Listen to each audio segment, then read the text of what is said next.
the next thing we know is as we are starting to turn to go into this like cave area, which was the second part of the tour, a boat's coming towards us, and they're coming pretty fast, and we're like, oh, I hope they see us. You know, it wasn't like a massive boat, like a, you know, no cruise ship or anything, but a red boat that we shortly realized thereafter was a Coast Guard boat.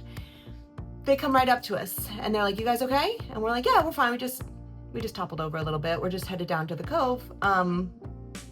Whatever, the little area that was like a well-known spot that you kayak. And they're like, you guys are pretty far out.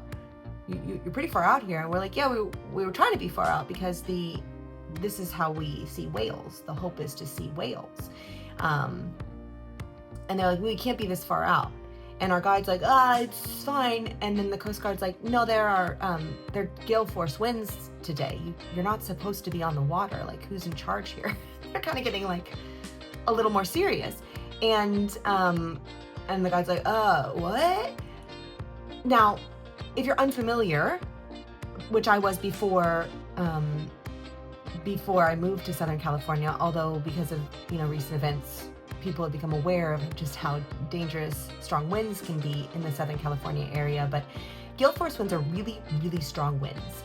And we were pretty far out, and we were headed to continue to be pretty far out in the ocean and fighting these winds, which were picking up.